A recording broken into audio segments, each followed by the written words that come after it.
In today's video, I'm going to show you how to assemble this Ryobi 18V string trimmer. First thing you need to do is get rid of the wrap that's down the bottom here. When you're doing this, be careful not to cut this wire here or you're going to wreck your new trimmer.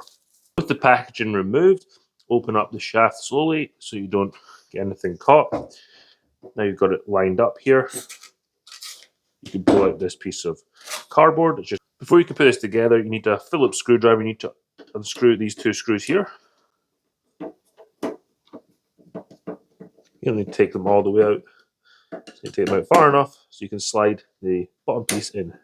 Now we have the trigger facing up. So that means that we want the head of the weed eater to be facing down. So we're going to turn this. String trimmer is facing down. With the two pieces lined up, you need to make sure you push this all the way in.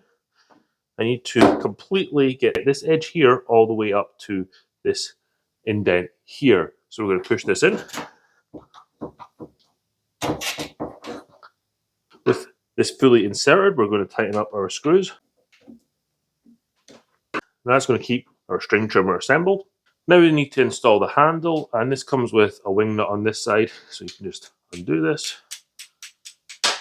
pull the bolt out, and slot the handle over the shaft.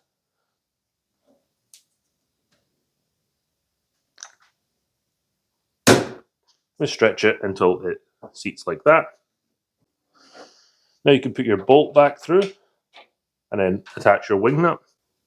Don't worry if this isn't in the correct position. It's easy enough to move when you're starting to use your string trimmer. Now you want to do this fairly tight so that the handle does not move when you're using the string trimmer.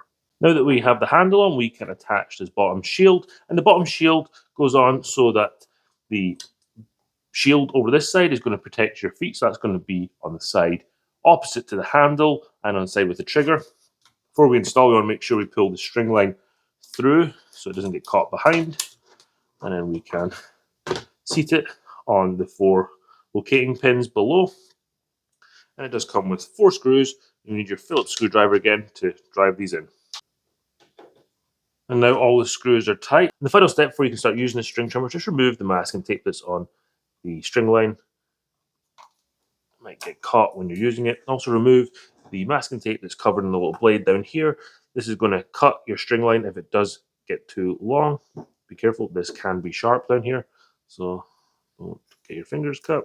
If you want to run your string trimmer with an 11-inch swath instead of a 13-inch swath, just unscrew this bracket a little bit, take it and turn it around,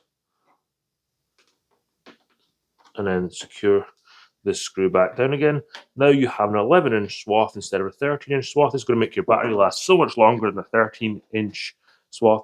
That's how to assemble the Ryobi 18V string trimmer. If you want to find out how to restring this Ryobi string trimmer, you should watch this video here next.